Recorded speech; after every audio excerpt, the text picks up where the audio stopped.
Hello, everybody, and welcome to the season finale of MovieKombat Season 2 of Star Wars. This Star Wars was our theme. Nate, we have gone through officially this Long journey. Yeah, it was.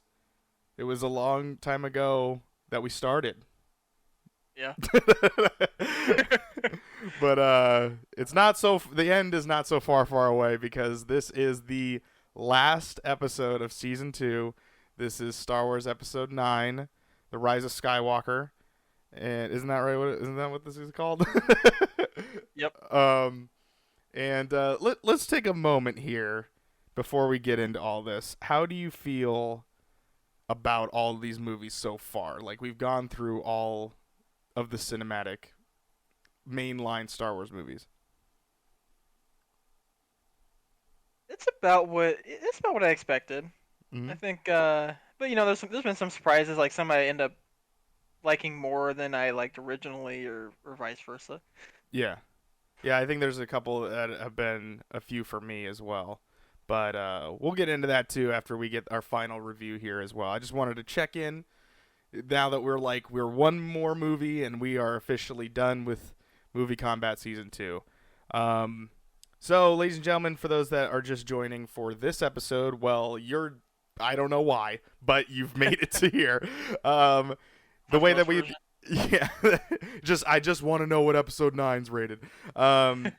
Yeah, so the way that this works is Nate and I will go through the movie. We'll talk about the movie, things that we liked, things that we were kind of like, what is this?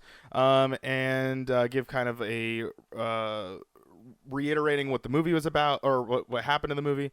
And then at the very end, we will we'll go to Imdb Corner, which we will go through some taglines, some trivia, some quotes, and some tech specs.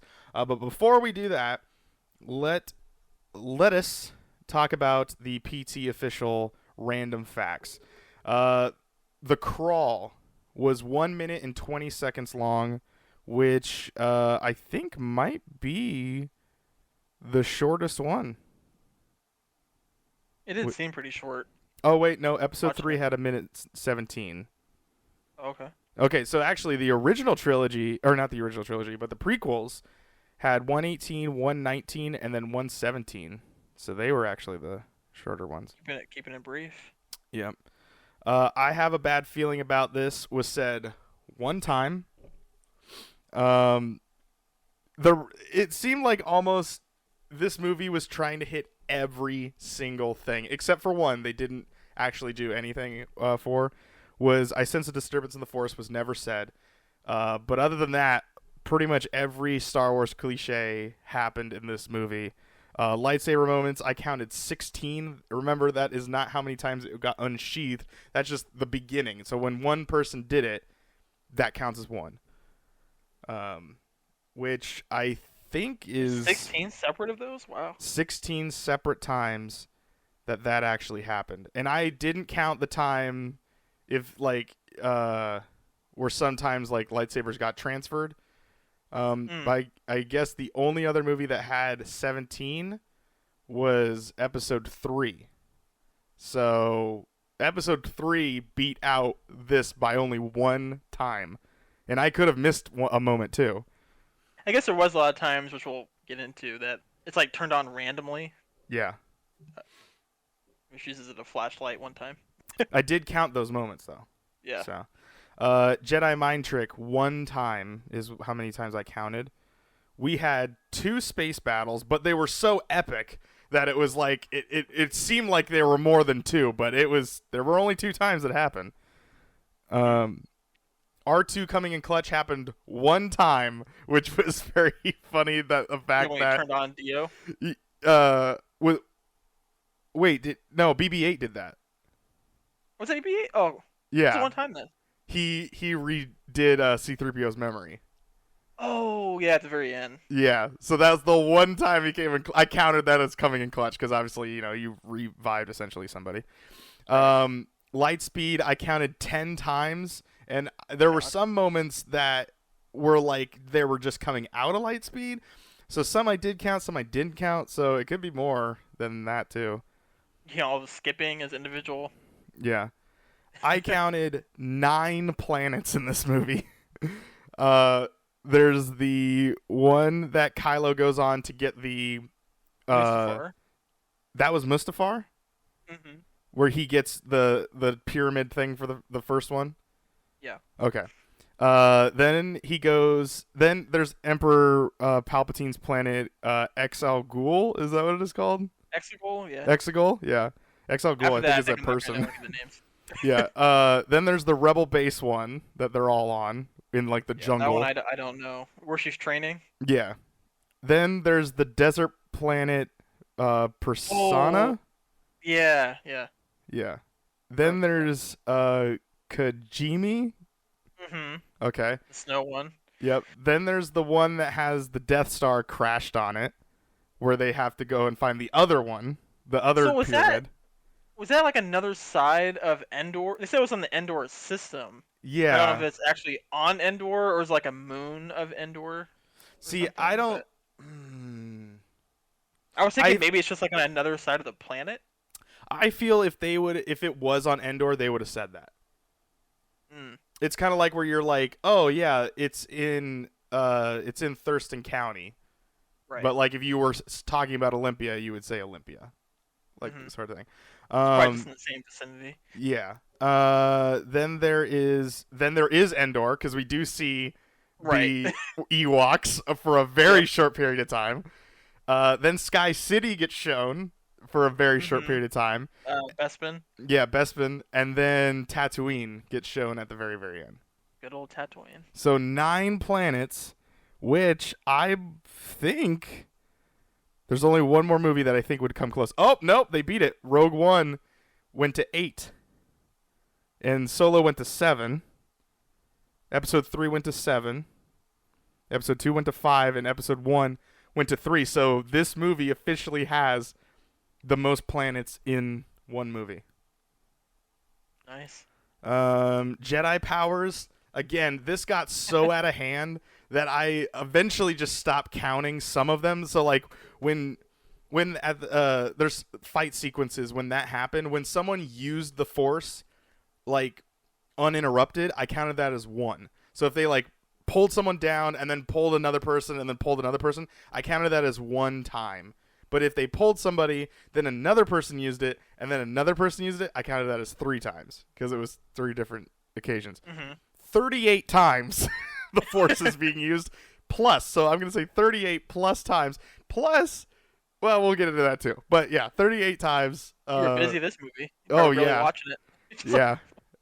And May the Force be with you was kind of said, but I still gave it a 1 point. So there you go.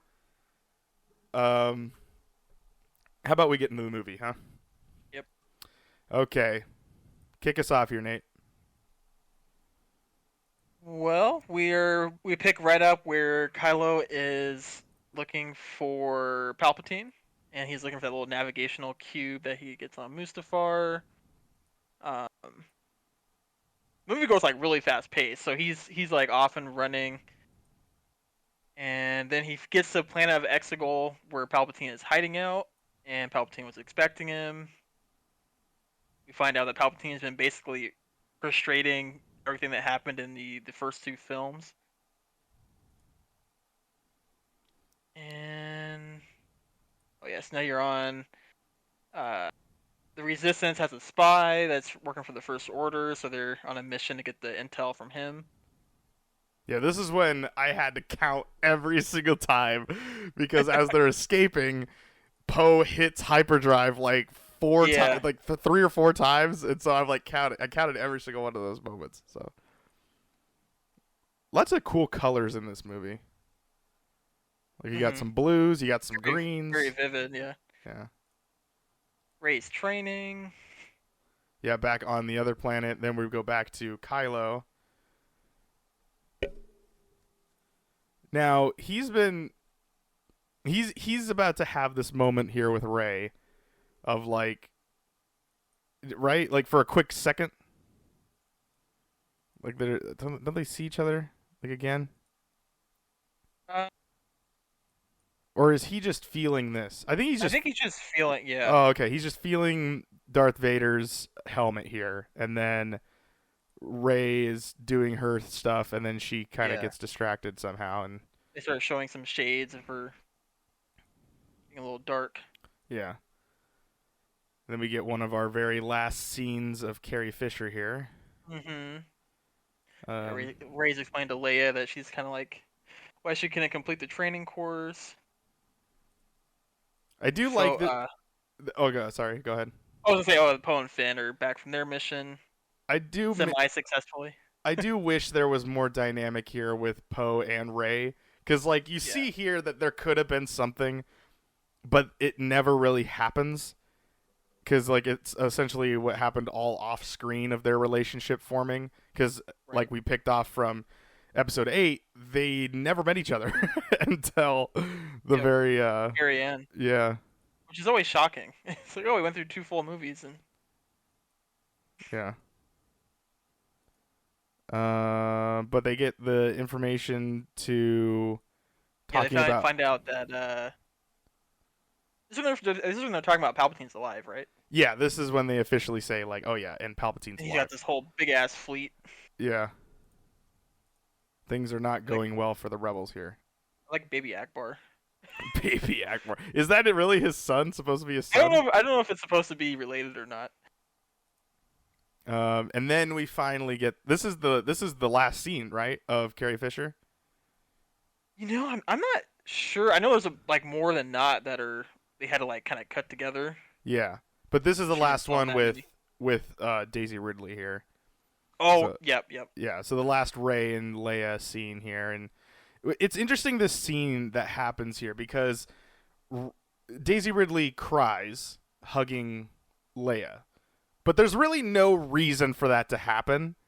It's just an emotional moment for fans because we all know meta-wise that Carrie does not ever have another scene with Daisy, but she still, but like in like canon, it's not really anything because the next scene, they're flying away. they're totally fine. There's nothing happening here, so it's very interesting.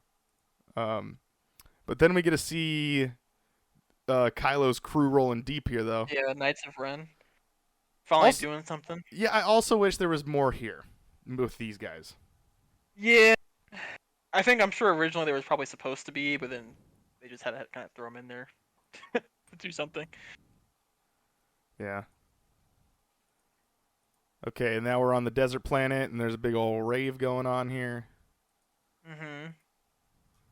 Lots of practical effects. JJ's connection there.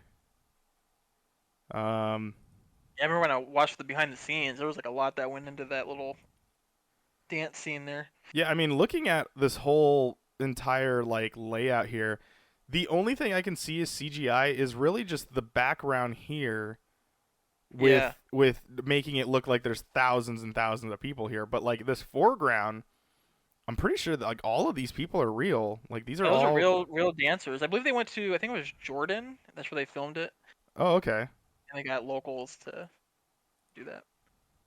And then we see there's some guy that knows there maybe some information. And it turns out that it is our good old friend Lando has made his return. Yeah, it's amazing how fast paced this movie is. I was watching, I was like, I think he just comes out of nowhere. Yeah, 25 minutes in. Old Lando. Yeah. Yeah. Really no explanation. He's just there. Yep. So he explains that, oh yeah, I came here with Luke, and we were like off trying to look for this Sith Same thing. guy, like, and couldn't find him, but we found where his crashed thing was. They're like, oh, okay, don't worry about it. We'll go take a look. They get chased by stormtroopers, and then they fall into a snake pit because that's just how it works.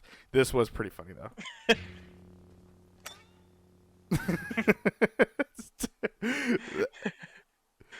Yeah, there's some pretty good comedic scenes.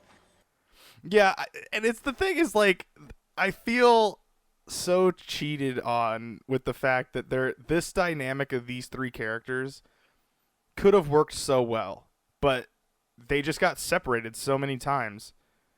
And it just, you never really got to. This is the one like mission that they all three get to go on together. And even then, R2's not even here. Like, BB-8 takes that role. So it's like, you're not even getting that aspect of things. Okay. Fast forwarding here. What's happened? So Rey is sensing Kylo's presence. He's like flying in. She did heal a Little do they snake know the Knights well. of Ren are also. Yep, she healed the snake.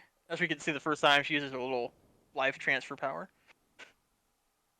Now, the interesting thing about that, the going back here a little bit, we saw this first before it was in Mandalorian, right? Yeah, I believe so. Yeah, it had to be because this came out in like what, 2017? No, this is 2019. This is 2019. Yeah. Did we see it before? And then Mandalorian came out when? Mandalorian came out, I think, the first season in 2018. So then we would have saw it. We would have saw Grogu use it first, and then Rey. Because he uses the healing thing. Yeah. In the first season, right? I think he uses it in the first season. I'm pretty sure it's the first season, yep. Yeah, okay. It's like, oh, yeah, he has force powers, and it's like one of those. Yeah. But now I'm not. We might have to fact check that one. I can't remember. He does use it because. No, wait, no. I'm just trying to remember the exact date. Was it the same year? Like, which one came first? Well, see, I'm trying to think when he would have got that badly hurt. When did he get that badly hurt where he was like on the brink of dying? Grogu? Yeah, no, because I think he healed somebody Mando. else. Oh, I thought he healed Mando. And Mando. Maybe he didn't. I don't know. But either way, one caused the other to be like, oh yeah, okay, yeah, I understand that because the other one, like I've seen that happen before, but I couldn't remember. I also didn't know the Knights of Ren are actually in this scene right here where they're taking Chewbacca away. Like, transferring over to the stormtroopers there. Yeah. Okay, so now so Rey chops down Kylo's ship, TIE fighter. He crashes. They start doing a tug of war match with a cruiser, transport thing, and then she just electrifies the hell out of it, and it explodes into a million pieces. I remember seeing that for the first time, and it blew my mind. Yeah, I was like, "What the hell?" Okay, take it away. What else is going on here? So let's see where you're at now. So they're on the like old ship that they discovered. They find the new droid to the crew, Dio. J.J. Abrams. Yeah. And then they're off to what's it called again? Kimiji? I do have it listed here. Kijimi. Kijimi. Yeah. And it's just like a horrible place to be right now. There's like stormtroopers everywhere, and they're going door to door. But we do get introduced to a new character here, though. Yeah, do you remember her name? I think it starts with an A, but for a lot less. Can we just, wait, hold on. He's got to say it. He does say Zori. Zori. Zori, yeah. She's also a very. I mean, I know she says that like, oh, he stumbled, like she heard that somebody saw him like coming in, but she's another like very convenient person that comes out of nowhere, kind of like Lando. And the whole reason why they're here is because C-3PO read text from read ancient Sith text, and he is not programmed to do that, which is weird. Like, who who did that? Who unprogrammed him to do that? He explains that it's like, and then they start to cut him off because he always overtalks. He's like, oh, the Senate, the Galactic Senate, like passed something. Oh, to prohibit it. That's so weird. So they're on this planet because there's somebody that can access that part and allow like a him droid smith or whatever Poe calls him. Which we do meet. He seems to be in a very dangerous planet though. Like they couldn't find a more convenient droid smith. Yeah, so they find the guy. What's his name again? Babu Frick. Babu Frick, that's right. And I believe the voice actor for Babu Frick is the same that is Moaning Myrtle in Harry Potter. So there's that. Zori? So, They don't know what he's saying. yeah. And yeah, so she explains everything of like, oh yeah, da da da. And then C-3PO is like, hey, just so you know, if you access this, like you might you might make it so I forget everything. And then they're like, well, doesn't R2D2 know it, all that stuff? And C-3PO is like, he's very unreliable. There's no reason for him to like do that. Yeah. Blah blah blah. And then he's like, oh wait, there is a way. And then Too late. Yeah, Babu Frick shuts him down. And yeah. So did they find the information already, or are they still accessing it? Oh wait, no, they did. That was Red Eye C-3PO. I remember there was so many like theories of like, oh, why is his eyes red? Why is Yeah. I think some people thought like there's a version of him in the comics where he has like weapons or something. Yeah, well, there was also a shot of him with the weapons because eventually in the movie he does have weapons of like Chewbacca's and all that stuff, and he's running. Oh yeah. Because there was concept art that leaked, but yeah, that was pretty weird. Lucasfilm got us good with that one. So yeah, the crew, our band of misfits, goes to Kylo Ren's Kylo, ship. he tracks him down. Mm-hmm. They get on there. She uses a Jedi mind trick for the first time that we see here in this movie. 1-for-1 too. Yeah. And then what? Oh yeah, they find Chewbacca. Rey goes off to. What is she doing? What is her mission here? Is it to find Kylo? That's not her thing. Oh, to find the sword, the dagger. The dagger. That's why she's here. Mm-hmm. So she went off to go find the dagger, and then the two gents went to go find Chewie. They kind of Kylo's kind of explaining like, "Oh yeah, you're blah blah blah blah blah," and that, or you're not as like useless as you thought you were, and I thought you were. Right. But Palpatine's told him everything. Does he drop the thing that she's a Palpatine? Oh yeah, we do get that. Okay, never mind. So yeah, explains that. Yep. Hey, yeah, no, you're a Palpatine. Congrats. It's a girl. Oh yeah, we find out who the traitor was. Mm-hmm. Another funny moment in the theaters. Which was General Husk. And is it Husk? I think it's. I always thought it was Hux. Hux. That might be it. Like, I'm not sure the spelling, but it sounds like Hux maybe. Hux definitely sounds a lot more Star Warsy than Husk. So, but anyway, then there's a stare down between Kylo and Rey where he's like, "Join me, it will be good." Mm-hmm. And then she's like, "Nah," and then leaves, and then the rest of them. Yeah, leave. He offers his hand again. Mm-hmm. She's like, "Peace out." What's going on here? So this is when they take the dagger to, I guess, somewhere by Endor, and they're looking. It's like a crash. They're looking for the crashed Death Star. Now, my thing about this, I still never get it. Yeah, like, what are the odds that she finds this? Right? The exact cutout of this dagger, the exact spot. Angle. Yeah, like, what are the... You could stand there for days and try to figure out where it's at. It's not it's not a, like a mountain. It's man-made equipment that crashed. Like, that's what's happening That here. could be moving because the waves keep hitting it. And stuff. Yeah, or something breaks off of it because of the waves, like you were just saying. So it's like... Yeah.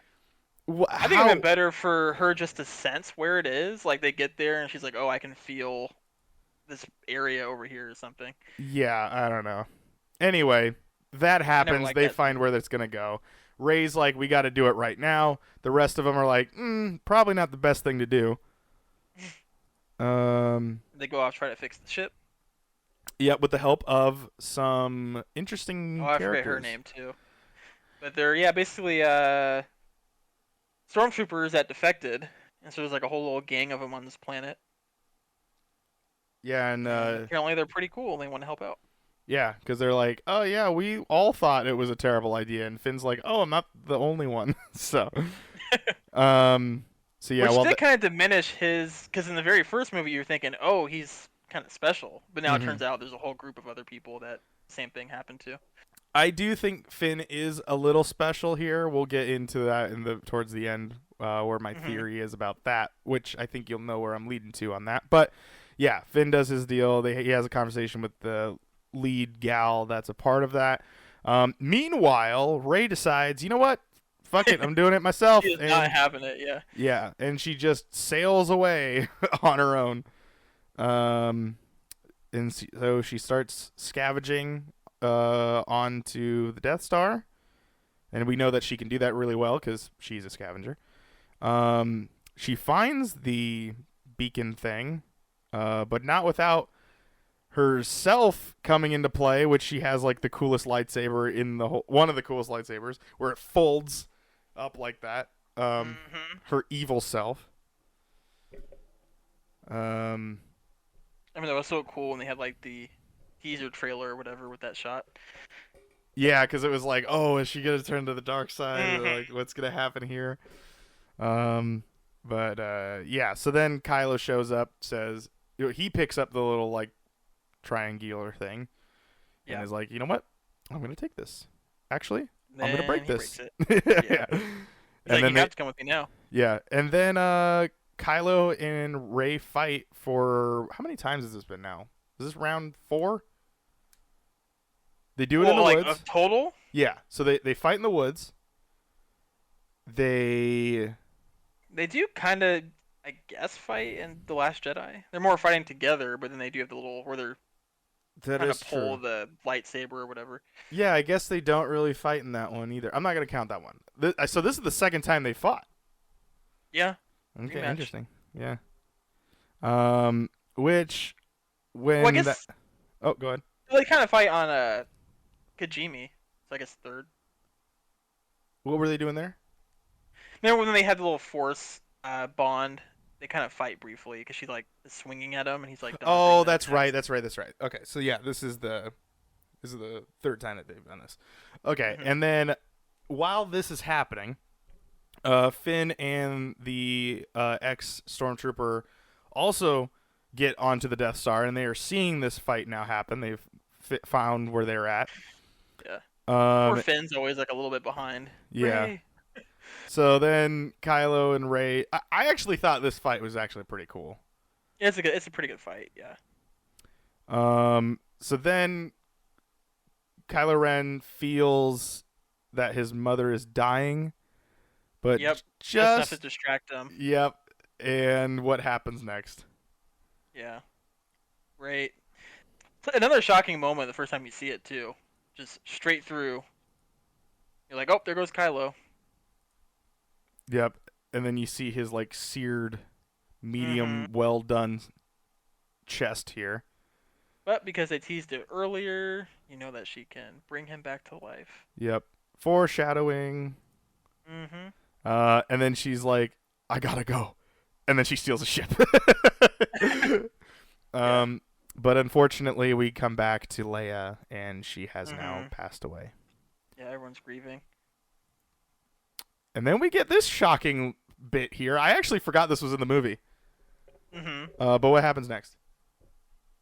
So basically, after Kylo is like resurrected, I guess the idea is that he's a little bit more. Some of his light side has came back now, so now he's like remembering his dad, Han Solo, and it's almost like which I never realized like the first time I watched it, but it's a little bit of a reenactment of the final scene before he kills him on 7. Yeah, it's actually the same dialogue. Yeah. Let's see here. He looks at the lightsaber here, just like how he did in that one. And instead of killing him, he tosses it away.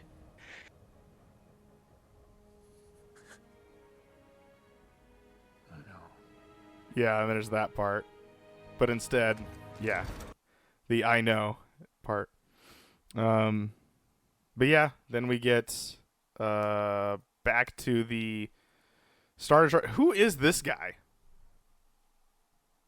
Do we find it? He's just it's implied that he's like been there for a while, that he's back from like the Empire days. But I don't recall, like, I don't know if maybe he had like maybe there's some shot of him in an older movie or something, one of the original ones. Yeah, because I'm wondering, because like he's now what Hux was, right? It seems like it. It seems like he has a higher position than Hux. Because I mean, he kills him, so it's like Yeah. he's At one now. point, he tells him what to do. Yeah. So then maybe he's now in charge because the Emperor knows that Kylo is now changed. So I guess this guy's now in charge of the Empire guess. alongside with Palpatine, which is kind of weird. Fast forwarding. Oh yeah, they blow up a planet. What planet do they blow up? I can never say the freaking planet. Kijimi. Oh, they blow the Kijimi up? Oh, I didn't know Yep. that was what they did. Jeez. So yeah, Poe gets the news that Leia has passed away, and he is taking it very hard. Oh yeah, don't they come up with a plan here? Oh yeah, because Rey escaped. Like she just full on dips. Yep. She goes back to Octu. Uh-huh. She's like, I failed or whatever, because I think she thinks she doesn't have the navigational thing. Oh I yeah. guess she 'cause knew she had it. She blew. She's destroying the ship. I don't know. No, because now she can't do anything because she can't find Palpatine. She finds out she is a Palpatine, so now she's trying to exile herself, but she's giving up. But Right. it wouldn't be a Star Wars movie if the person that gave up tells the person that's giving up, hey, don't give up. So our spooky ghost blue friend Luke Skywalker shows up and tells Rey, hey, guess what? It's all okay. By the way, my sister had a lightsaber too. You should go take a look at that. And then we get a little cool deep fake fight I'm here. kind of disappointed her lightsaber is blue. 'Cause I feel like the hilt is pretty cool looking. Mm-hmm. What color But do you it's think blue. it should have been? I don't know. I guess they. That's true. There's only like blue or green. Yeah. I don't know. I thought they could have given maybe her like a more unique color. Well, unless you're Rey at the very end, where I suppose. um And they wanted to try to save that for her. yeah. But yeah, she's a blue lightsaber. And so Luke talks about how like, oh yeah, you know, Leia, this and that, something, the Force. And Rey's like, you're right, I shouldn't give up. And then she runs over and is like, oh yeah, I don't have a ship. And then turns out spooky ghost Luke Skywalker goes, oh yeah, I got a ship for you. This Some mossy, nice callbacks. yeah, this mossy X-wing here is ready That for somehow you. still works after all these years. Yeah. Yeah. I guess they're built reliably. Back on the Rebel base, or well, at the Rebel base, we have C-3PO and R2-D2 talking to each other, and R2 gives C-3PO his memory back, so that's cool. I do like this little bit banter back and forth where he's like, oh, hello, who are you? Blah, blah, blah. I am C-3PO, human-cyber relations. And then R2-D2's like, what the heck? yeah. Let's see if I can get that part right here. It's just I right think after she has a hood. Oh, hello. I am C-3PO Human Cyborg Relations. And you are? just this like backs up like, whoa, wait a minute, what's happened to you? Yeah, so that happens. R2 jogs his memory. Boom, bada bing, bada boom. There you go. So then they have the location of the thingy because Dio had it. the whole time. Yeah. Yeah. Because So he Dio was ended up coming originally in super clutch. yeah, so he had it only because of the assassin guy. What was he? He was a Sith assassin, or he was just a Sith He was general? a Jedi. He was from the Sith. Yeah, he was like a Jedi hunter. Oh, okay. I'm And- blanking on his name. Yeah, But that I guess that Dio. was their. Yeah, that was their next stop. So I guess that's why the droid had it in his memory that they were gonna go. So there's that. And so that's how they get the location, and they tell everybody that's a part of the rebels, hey, we're gonna go party. We gotta go kick their Yeah. door down, All and we gotta 50 of us. Yes, exactly. The remaining of the rebels. Meanwhile, back on the old planet of good old Emperor Palpatine, old Papa Palpatine. He's got about 97 million different Star Destroyers on this screen. Yeah. I It's a don't. little over the top. Yeah, when you saw this in theaters, did you think this was like, oh, well, that kind of makes like other Star Destroyers a little bit like not as special anymore? Oh, because they all have the cannon on them. Well, Shit. yeah, because now not only are they just Star Destroyers, which we already knew were like super mega ships, they have the power of the Death Star on these things now, which to me is just like, what the hell is this thing supposed to do? Because there's at least 1,000 of them like on the screen right now, at least hundreds of them on the screen right now. So it's like, I guess the technology really advanced in like 30-ish years or whatever the gap is. yeah, I guess. 6. So Rey comes in. No one harms her because they all know why she's there. They're expecting her, yeah. Yeah. Go ahead and explain what's happening here.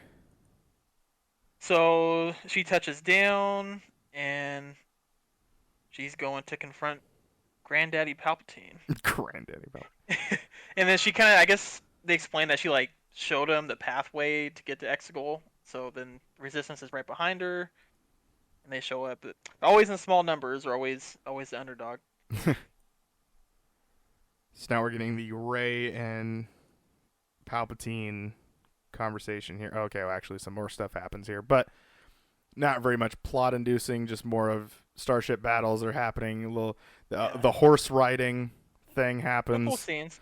I do like how BB-8 can catch up with horses. That's kind of interesting here. Yeah, I guess he's rolling fast. Yeah, more or less things happen. It's not really that much. We're just kind of filling in time for this moment, where Rey and walk Palpatine into the throne room. Yeah, that is a cool throne, though. Yeah, it is very Game of Thrones-ish. Now, do we know what these monks are? They're supposed to be like Sith, like loyalists or like worshippers. But they're not I remember actual the first time Sith. I was like, are those actual real people or are those like spirits or something? Because like, I can't imagine there's like that many people in there. Yeah. No, to my knowledge, they're not actually Sith. No. Interesting. So they're just loyalists. Right. Interesting. So yep, fight still happens. Things aren't really going super well for the rebels here. They're doing some damage, but not the greatest. Yeah, the back starts. Yeah, because they're so outnumbered. Mm-hmm. And again, these are Star Destroyers with freaking lasers. Supposed to be like, yeah. Seems like they're supposed to have like top of the line everything. We got the cool new red stormtroopers too, Sith troopers. Oh, back here. Well, just the regular red stormtroopers. I think that's what they were called. Oop. Then we someone shows up here to help out on the old front here. Whoop! I didn't mean to do that. Kylo has now showed up, and he is now shooting everything he sees until One-hit kills. Yeah, until he sees his old comrades of the. So I guess Knights it's of Ren. implied that they're actually loyal to like Palpatine. Yeah, it's Sith, very not weird. him. Yeah. I would like to get more of a backstory for who they are. Yeah. So then Rey does this whole magic trick, and bada bing, bada boom, Kylo Great has scene. I did not count that as 2. I counted that as 1 sheath. So unsheathing, I guess. So they fight. Rey had another lightsaber. So Yep, she brought 2. And I guess Luke must have foresaw that. He's like, you'll take both sabers to Exegol. Yeah. So she has Luke's and Leia's. Yeah. Okay. And I think he gives. Well, him... no. She has Anakin's and Leia's. Right? Yeah, but it's the same. I guess it's like Luke's old one. Yeah. Anakin's originally. Yep. Yeah, because so it's Anakin's lightsaber, and Kylo has Leia's lightsaber at the current moment in time. Okay, so then apparently the bond is so strong with with Rey and Kylo that Palpatine's like, oh, I can actually heal myself if I just killed you both. Yeah, I don't even need to transfer into you. Yeah. So Dyad in the Force. he just does that, And I think the then, first time I watched it, I thought he said diamond in the Force. like Diamond in the Rough, like Aladdin. Yeah. Yeah. um, it is Disney, but not that Disney. So yeah, we get the cavalry shows up and starts blasting away. Like, but it's where'd all these not ships so. come from? Yeah, but it's not so good for our friends Kylo and Ray. Yeah. Now Palpatine's at like maximum power. Ultimate power. I like how his robe changes too. He just blasts Kylo into next year. Yeah. Oh, this was a cool scene though. When the bass kicks in too. Yeah. When I saw this for the first time, it was probably one of the coolest things I've ever seen in Star Wars. Fear their feeble attack, my faithful.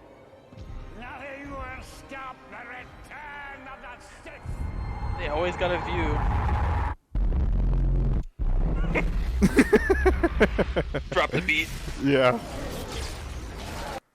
And yeah, so he just full on electrocutes the hell out of everything, and all the ships are falling. Well, all of the rebel ships, which I question, how did he?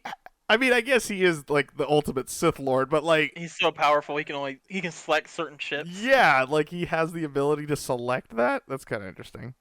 Yeah. And then Rey starts having a vision of like, oh yeah, help. Another callback to like earlier in the film when she was trying to do that but failing. So we get all of the voices. Isn't there another like bass thing that happens here?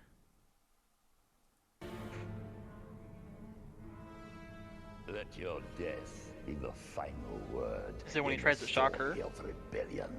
Yeah, I think so. Yeah. Yeah, and it just happens there. I guess they're just trying to like imply that his force lightning is so powerful. Yeah, and then she does this whole maneuver here. Hello, the Jedi. That was pretty cool. Her Yeah. doing the double I kind of saber. wish she did it with like her hands, because now I don't know. But how I mean, it was Harry implied that Potter she is has- that? Like, how too Harry Potter is that? Like, you know what I mean? Like, I don't need two wands colliding with electricity, but like, though this is probably the most violent death I think in all of Star Wars. Yeah, might be right.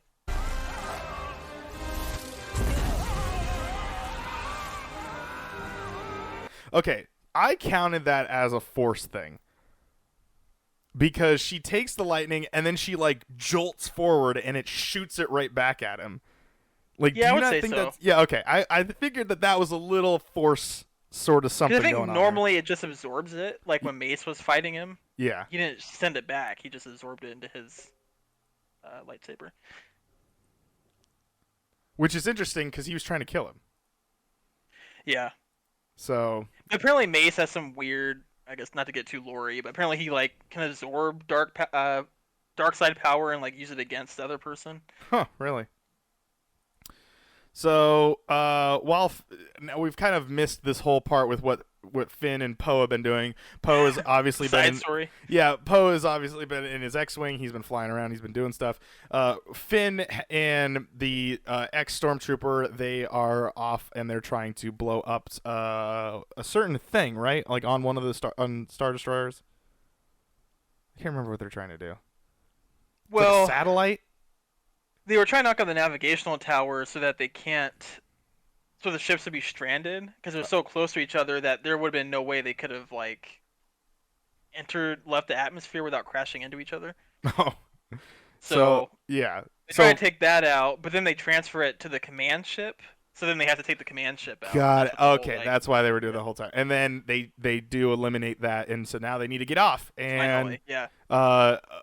fortunately for them, the Millennium Falcon and Lando show up with Chewbacca, and they save him. Meanwhile, someone doesn't really look too good, and that is our good friend Rey. She is not feeling well, There's and a lot of power there. she dies. And Finn feels it. Felt it. Yep. which only indicates that he True. is Force force sensitive. sensitive, Yep. which is interesting. And I did count that as a force power because you don't feel that normally. Normal people just don't feel that. So this was an interesting thing about this whole thing because it's never talked about. We just now know Finn can feel the Force. And throughout the movie, you kind of get that indication that he can, but it's Remember, not. it was the whole thing. He's trying to tell Rey something. I think it's implied that's what he was going to say. Really? So you think the whole time, instead of what people assumed was he was going to say that he likes her, the whole time he was going to say, hey, just so you know, I think I'm Force sensitive. That's how I interpret it, yeah. Interesting. Okay. Moving on, Rey's dead. But one person is not. And that is good old Ben Solo. He walks up. He sees that, oh, shit, you're dead. What do I do? Yeah. I know Very, what I need. Romeo and Juliet moment here. Yeah. I know what I must do, but I don't know if I have the strength to do it. And we finally figure out that he does have the strength to do it. And he gives his life for her. For a very brief moment, they have a nice, sweet moment of... Okay, this shot right here, he really does have a Harrison Ford look. Am I wrong about that? Yeah, I could see it. Shape of his face. Like if it was his son, sort of thing. So like, there's like half another person in here, but like the smirk, the eyes, it just kind of all blends together with kind of a young Solo sort of look. They kiss, which was very controversial at the time because a lot of people were like, "Oh, well, why? I thought Finn was gonna be the." Yeah, I never thought Finn and Rey were ever gonna get together, but you know that's neither here nor there. If you really look on paper, this relationship was more of a thing than Finn and her were, if that makes sense. Am I wrong to say that? There was definitely, I think they put in, like, there was more scenes with, like, tension between them. Mm-hmm. And then Ben Solo dies. Now, okay, what's her name again? Maz, that's right. She feels him pass away, right? No, she's looking at Leia disappears. Oh, Her okay. body. So she's not force sensitive. Got it. So I guess it's implied that, like, Leia wasn't one with the Force yet until Kylo died. I mean, they do say that, like, some sort of quote of, like, he is, I don't know. Like, oh, he was supposed to, or she would die when he dies, or, like, when he gives into this something or other. And that's why she didn't want to be a part of the Jedi or whatever. Whatever Luke was saying when she was over there. I don't know. Right, yeah. So anyway, things are falling out of the sky. And they're like, oh, yeah, we need to kind of get out of here. Luckily, they're like, oh, wait, all of every starship that is ever a part of the Sith. There's a stupid Ewoks that you can see in this one. Every single Star Destroyer is falling out of the sky on every planet in every which way. Yeah, I guess it's assumed that they all got destroyed. Yeah. Well, I guess on the planet and across the galaxy, they were saying that, like, I guess everybody's uprising, so they're all getting taken out. So while that's happening, everyone on the other planets are Scene. Yeah. Well, before that, everyone's all trying to get it. Like, hey, we need to leave. They all leave, but they're like, wait, where's Rey? Rey gets in an X-wing and she flies off, and now she's off to safety as well. Now we're back. Tell us about the celebration. Well, it's very reminiscent of Return of the Jedi, kind of. They've essentially saved the galaxy again for a new generation.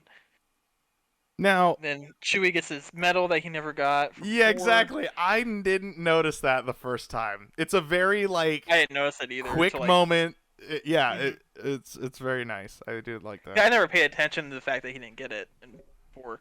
Yeah. But this is a medal that Leia had, and she actually had on her person when she eventually does pass away. And so Maz gives Chewbacca the medal,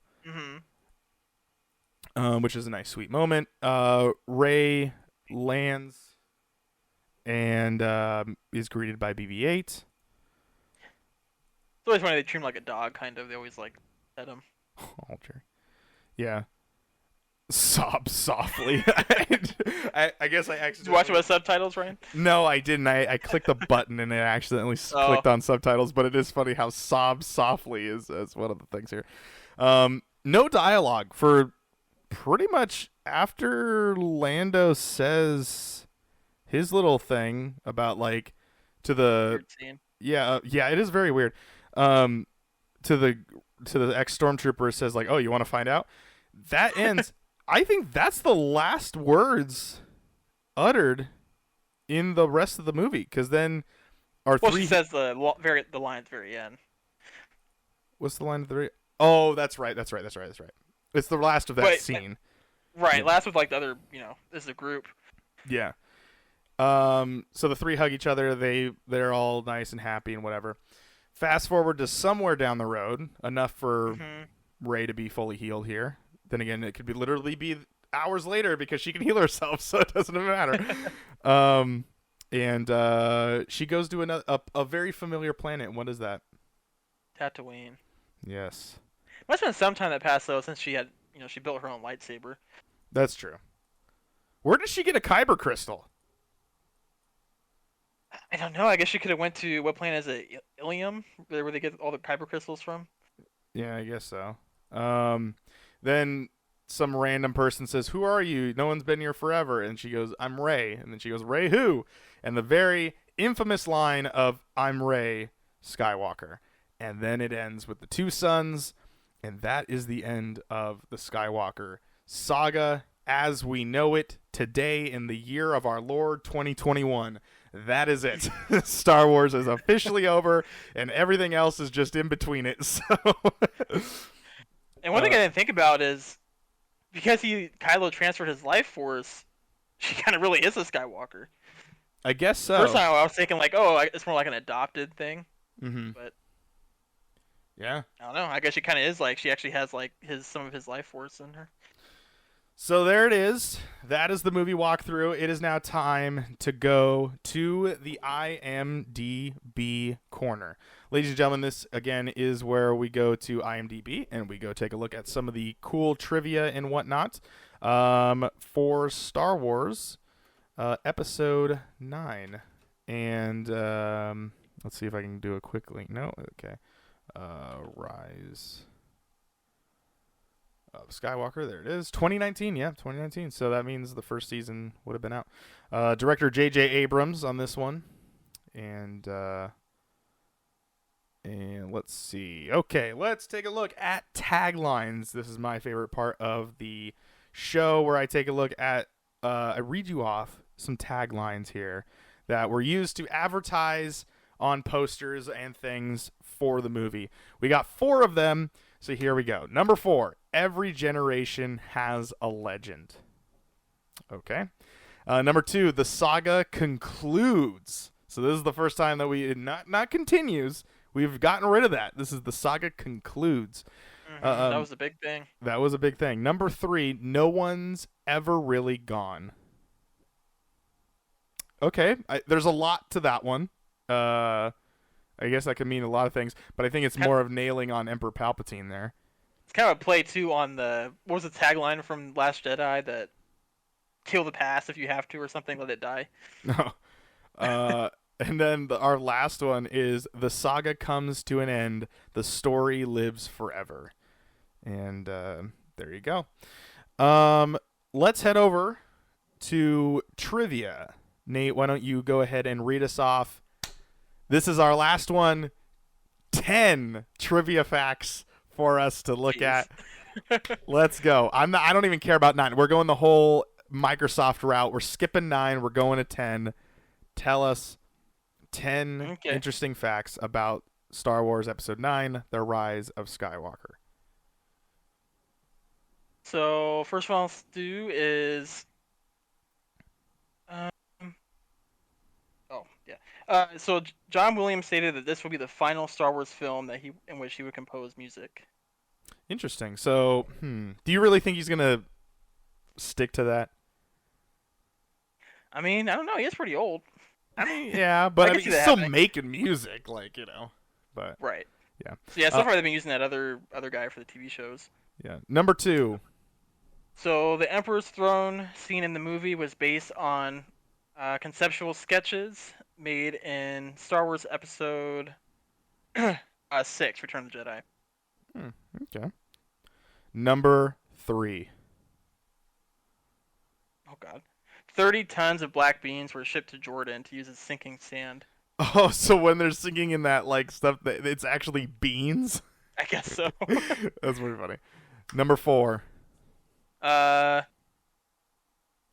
Babu Frick puppet was only 9 inches tall, but was packed full of movements and features that took 7 puppeteers to bring to life. Wow, that's a lot of people working on one thing. That's that big too. Mm-hmm. Number 5. Adam Driver does all his own stunts.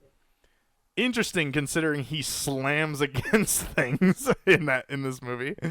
Ones that aren't CGI. Number 6. Including his holographic cameo in Star Wars Episode 5, Palpatine will, I guess I could say is instead of will, but it says Palpatine will be the most prominent Star Wars villain, having appeared a total of 6 times. Oh yeah, because you got the original, then you got Yeah. the main, the every prequels. trilogy. Yeah, he's in every trilogy. He's the only, And the main villain of every trilogy. yeah, he's the only one that's been in every single one, right?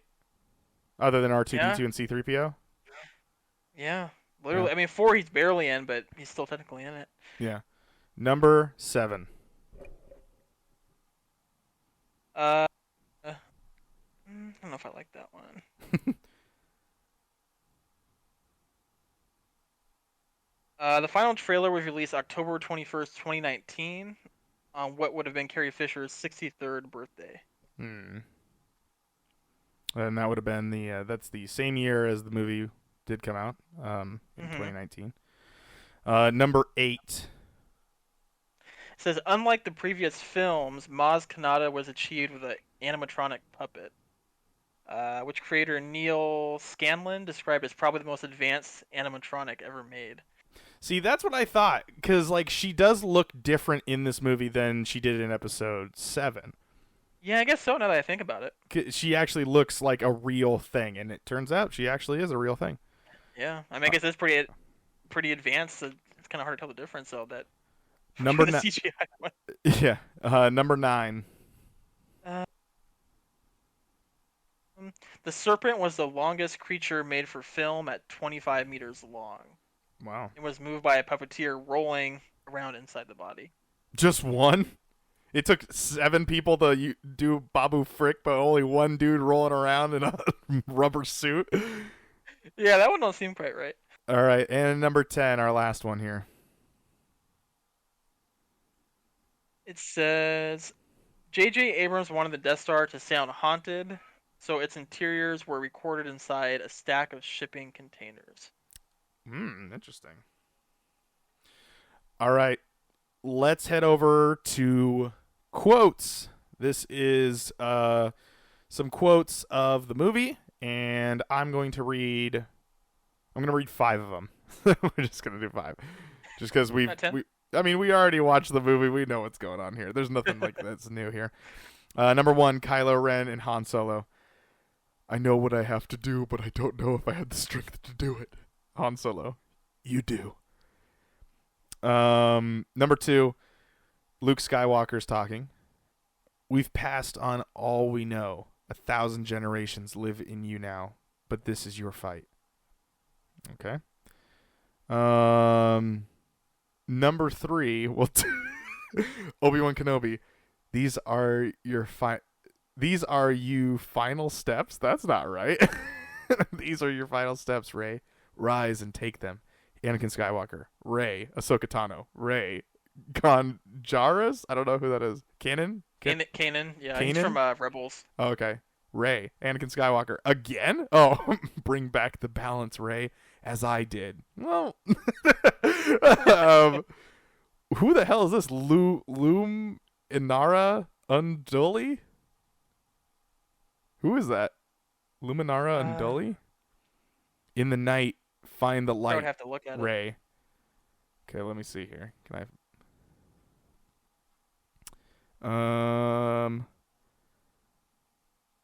Okay, there's her listed there. Is there any other Star Wars things? Oh, you clicked on the name? Yeah, I clicked on the name and it went to the person who plays her. It has to be like a Rebels or Clone Wars character. Star Wars: The Clone Wars, yeah, in the Clone Wars, 2009. So there you go. Yep, from Clone Wars. Mace Windu, you're not alone, Rey. Yoda, alone? None have you been. Never have you been. There you go. Alone, never have you been. Qui-Gon Jinn, every Jedi who ever lived lives in you. Anakin Skywalker, the Force surrounds you, Rey. Ayala Sakara? Who's that? Not familiar with that one either. Okay, let's take a look here. I just want to make sure. Oh, it's played by Jennifer Hall. Interesting. She's Commander Shepard in the Mass Effect crew. Let's see. Who is she? She's probably from Star Wars Resistance? No, not that character. Rise of Skywalker. She's in Old Republic, but she's not that character. I'm assuming it's probably gonna be, because I'm scrolling really far down in the years here. She does so much stuff. Yeah, no, I'm just gonna skip that one. She's probably from Clone Wars. Ahsoka Tano again, as it guided us. Mace Windu, feel the Force flowing through you. Rey, Anakin Skywalker, let it lift you. Adil Galia, rise, Rey. Qui-Gon Jinn, we stand behind you, Rey. Okay. So if I remember correctly, they brought back all those voice actors to come back and actually do it, except does it Alec Guinness have a line in there? The original Obi-Wan was not in this? Or no? Ewan McGregor was in this, right? I think Ewan McGregor was. Yeah, okay, so he's the Obi-Wan Kenobi in this one. But then they brought in all these other people to say Rey, I believe. Yeah. The new one's kind of like Qui-Gon Jinn, I think, because you haven't heard from him for a while. Yeah. So there you go. Number 4. This is Rey and Kylo Ren. Rey, people keep telling me they know me. No one does, Kylo Ren, but I do. And number 5, General Hux. It is spelled Hux, Hux. I'm the spy, Poe Dameron. What? Finn, you? General Hux. We don't have much time, Poe Dameron. I knew it. Finn, no you did not. That's it. All right, let's head over to tech specs. What do we got for this feature-length film there, Nate? It was pretty good length, 2 hours, 21 minutes. DTSX, Dolby Atmos, IMAX mastered sound. Looks like a lot less cameras were used on this one than The Last Jedi. 35mm, mastered in 4K and Dolby Vision. And yep, looks like there was. This must have been at least a couple IMAX scenes filmed specifically for IMAX. Mm-hmm. Yeah, and it also, I mean, as we can see here, JJ went back to shooting the whole movie on 35mm film. Mm-hmm. Instead of and you can kind of tell, too, it does have a different look than The Last Jedi did. Watching them kind of back-to-back as we did. All right, well, it's time for the final review. Nate, do you want to go first? Do you want me to go first? Why don't you go ahead this time? Okay. This movie is an interesting one. It has a lot of, I think, one, it is hype because it is the last one of the saga as we know it in the year 2021. We put a conclusion to a lot of these characters. The original people have all died. It is now, except for fucking Lando. So for some reason, but everyone is all new. This movie is very interesting because it came after Episode 8, where that one has probably, I would say, arguably the most controversial of all the Star Wars movies, because it's just all over the place. Whereas this one, I feel, was more structured, but also with that, I think it's probably easier to end a saga than it is to be in the middle of one, to give Rian Johnson a little bit of credit, benefit of the doubt on this, because you're able to go, okay, let's keep them all, like, instead of having people running all over the galaxy to try and do something, we're going to have one major thing happen, and that's going to be the main plot thing. And that's what it was. The whole main plot to all of this was to find the planet that Palpatine was on. And they succeed on that, and they find it, and they go there. They all go at different times, and they're all on their own, like, ways of getting there. But they're all together. It's very interesting. So they're separated in the beginning of the movie and then they go back to the base. Then all three of them, I'm saying they as in Rey, Poe, and Finn. They all meet up with each other again on the base. They all leave together. They go do a mission. They find out information. They come back to the base. They go, okay, I am going to go in because I have now, like, failed. Or no. No, they don't go back to the base yet. They go to that planet. They go to that random planet where the Death Star's at, right?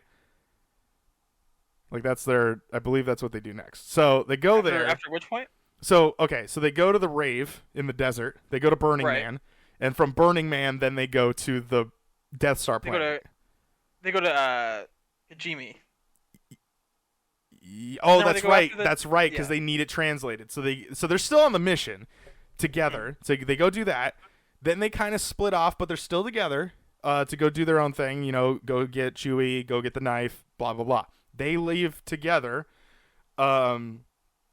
They crash on the random planet where the Death Star is. They go and find the thing. They fight. That is where Rey has thought to herself, I am failing as a Jedi. I need to excommunicate myself. She does that. That's the first time that now she's, like, branched off into her own storyline. Then we have the rest of the crew trying to figure out what the hell to do next because, we need to figure this out. They get the whole Death Star plans. They leave. They blah, blah, blah. Then they regroup back on the planet because now they have information to find Palpatine. They do that. They successfully kill him. They leave. It's one coherent story. It's all the same thing. They have the same mission. They just do it a different way. But they're all, like, either together, very close to each other, or for a brief moment they're not together, but they're going to come back together. It's an easy structure of how a story should be written. Whereas the last movie is just so all over the place that you're just kind of like, okay, do I need to care about Rose? No. Rose is nobody. She doesn't do anything. We're just going to get rid of her. And you can definitely see JJ was like, I don't know what to do with this character because she's just another person I don't need to deal with right now. Let's just keep it with a 3. That's how the original trilogy did it. That should be fine. And that's how the prequels do it too. It's Obi-Wan, Anakin, and Padme. Like, those are the 3 that they have their own missions. But yeah, it's not done very well back then, but still, that's the structure is the 3. It's easier to keep track of. It's easier to tell the story. It's easier to build relationships of those characters.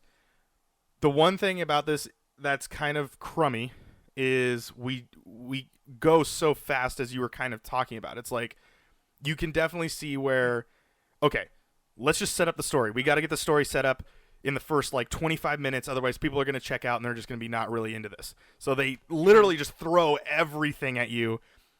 And then by the time the 25-minute mark hits, I believe they're on the planet. Yeah, they're meeting Lando in 25 minutes into the movie. So yeah, it's very, very fast paced. So with that said, I think the story is told very well in the sense of a story.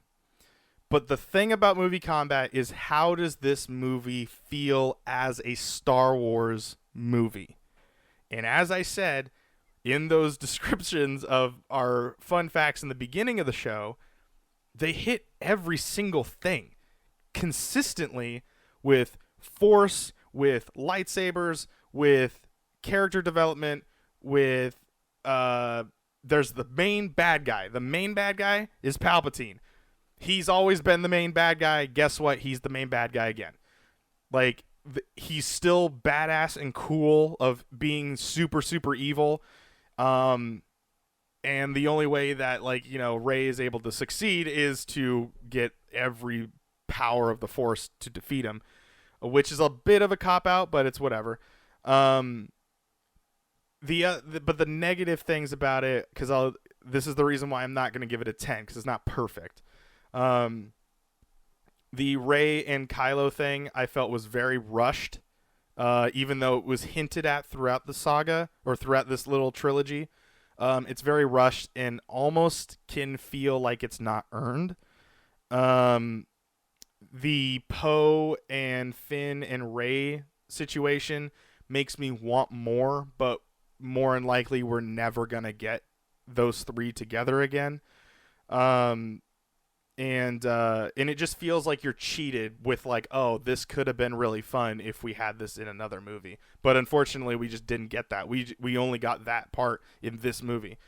And that's not really anything negative to this one, because it did give us what we wanted, probably.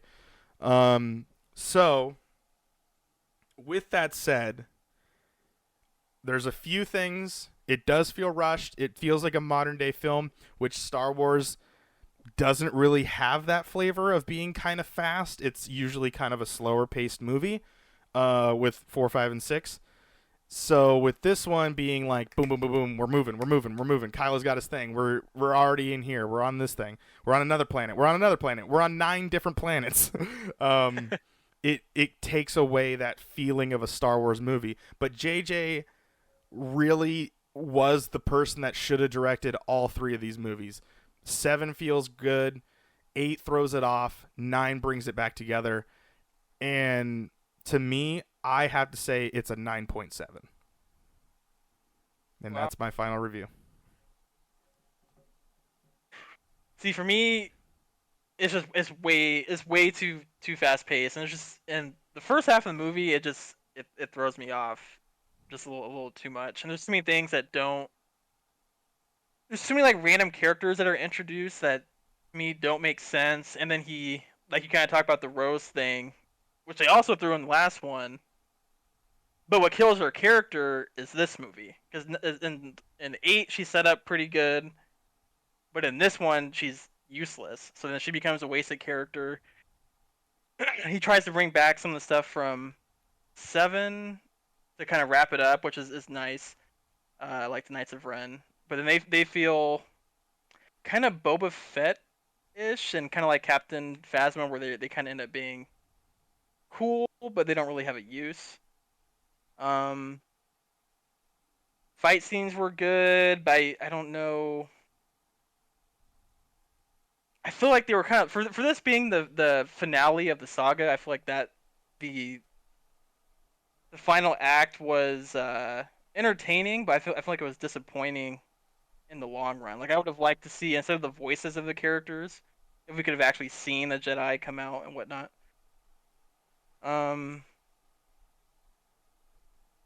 There's something else I was gonna say too, but yeah, I don't know. It's I do really enjoy the final act of the movie, but the first half is just too, because like you said, it really should have been a 2-part film in my opinion, because there's just too many things that they tried to reestablish in this one, and then cap off by the end. It feels like it could have been, even if they weren't gonna do 2 parts, it could have been longer, maybe closer to a 3-hour movie. So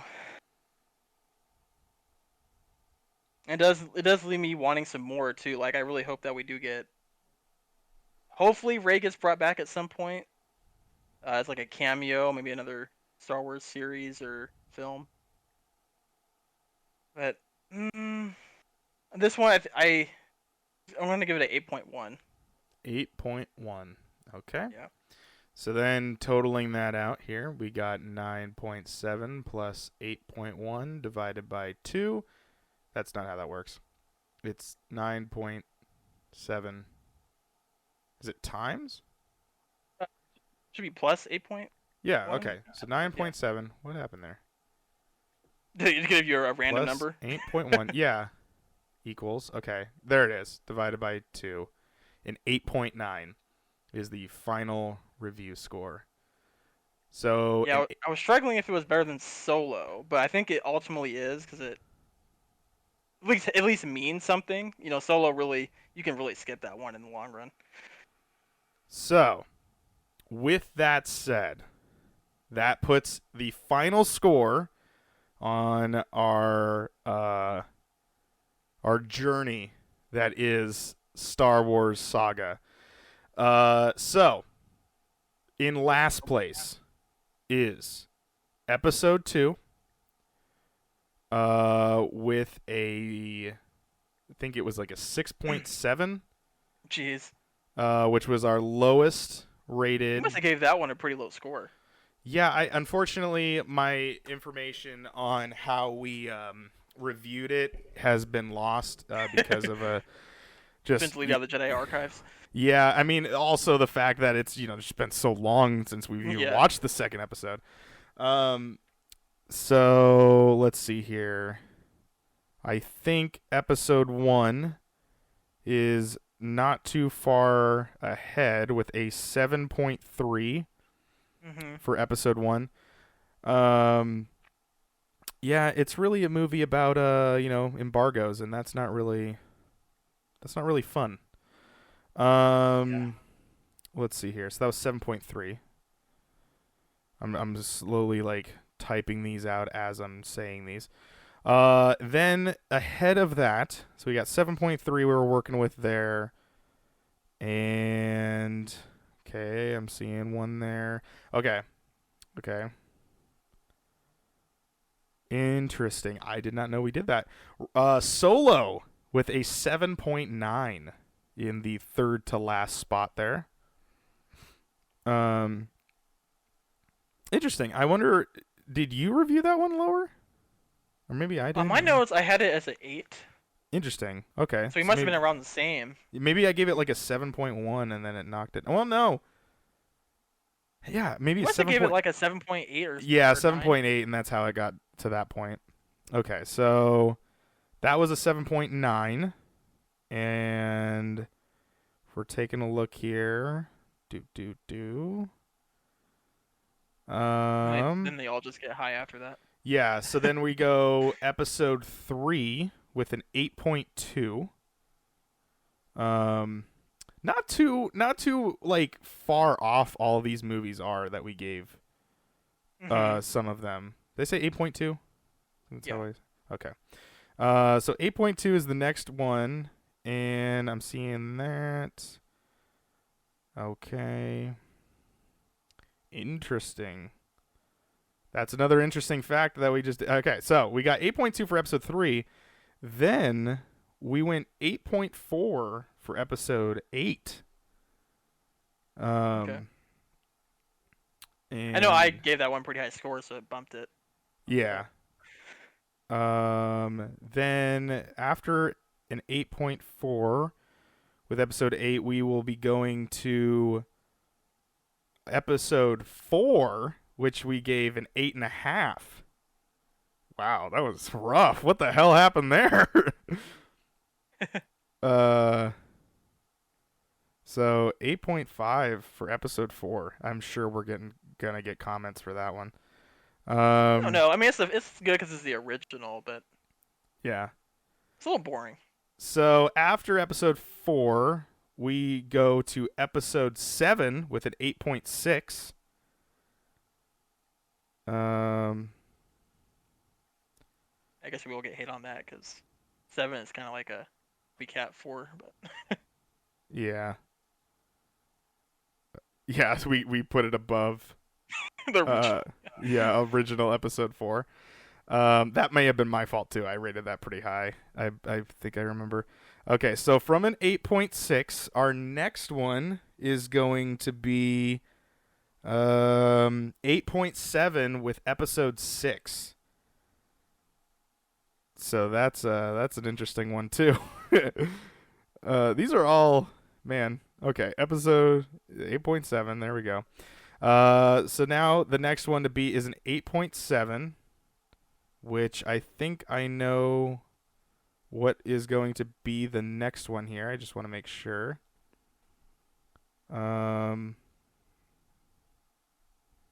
Yeah, okay. So that makes sense.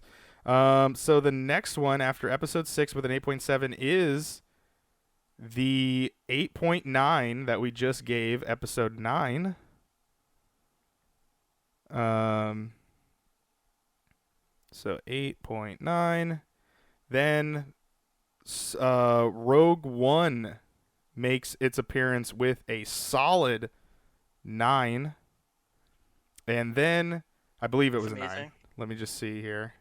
Considering it has like no Jedi stuff in it. Has no Jedi stuff, but it felt the most Star Wars. But then obviously our episode 5 is a solid 10.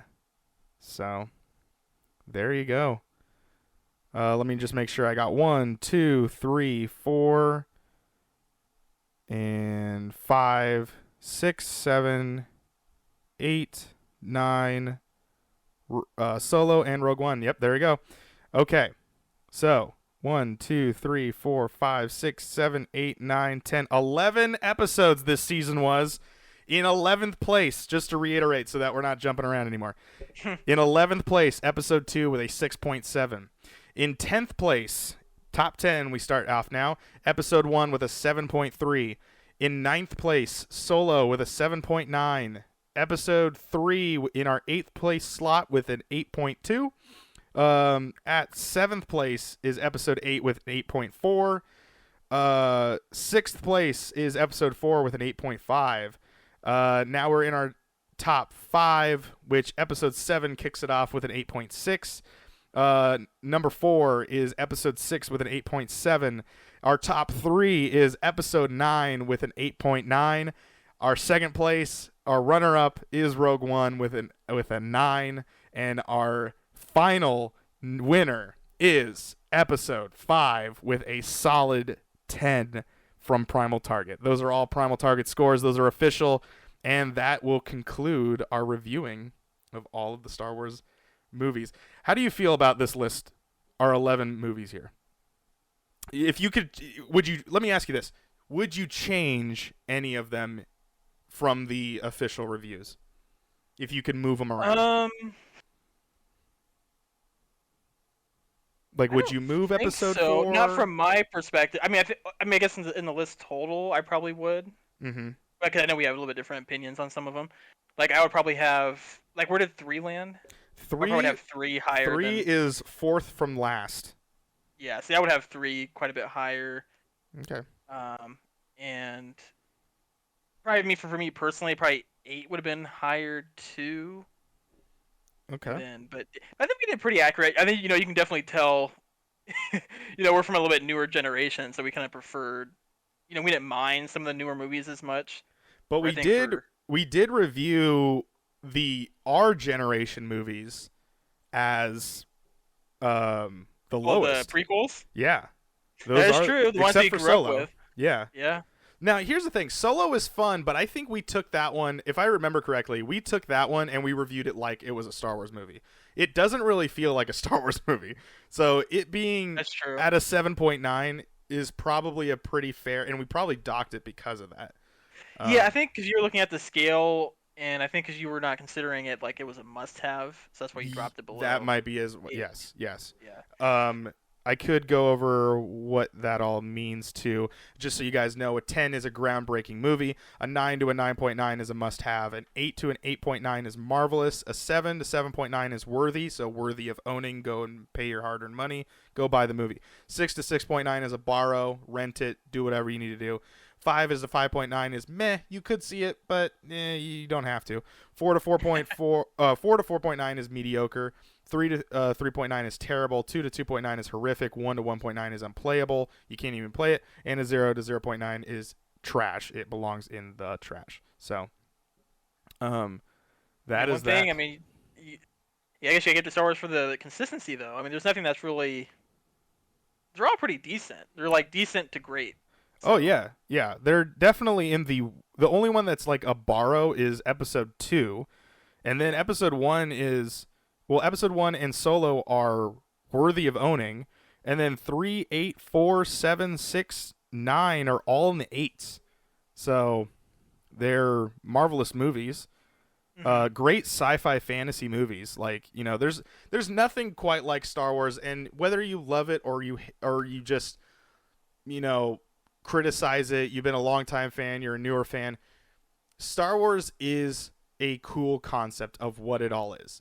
It's a space galactic soap opera that is what it is, and it is it's a cool fantasy sci-fi movie like that. It's just really fun. It's fun to watch. I think that's why a lot of people love it. Yeah. Any final words to close out the season?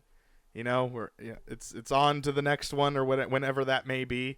Nate, I'm not sure if you'll come back and ever join it. You're more than welcome to, but it's like I don't know who's might going to depend on the series. Yeah, it's over here. So it's over on this one. Any final words to put a final nail in the coffin for the Star Wars saga? No, I don't.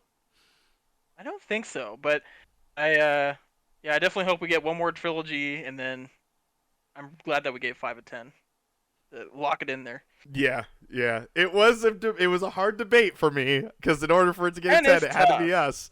But I was perfect. Yeah. I was like, you know what? Maybe it is that good of a movie. So the whole season's up. Ladies and gentlemen, thank you guys so much for watching. Thank you guys so much for listening. If you listen to the audio podcast, either on Podbean or on iTunes or wherever you get your podcast, please make sure you rate and comment. Let us know which movies you want us to do for the next season. We like to do some sort of sequels or whatever, so if you got those in the chamber, let us know. We got a whole bunch that are already being told to us, and believe me, we're trying to work and try to make it a possible even doing.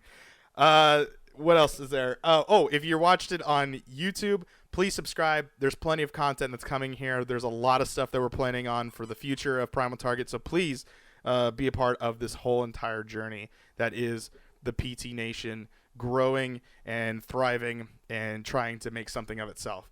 My name is Ryan. Joining me on this space sci-fi spectacular This was Nate. Peace out. And we'll see you guys in the next series. May the Force be with you.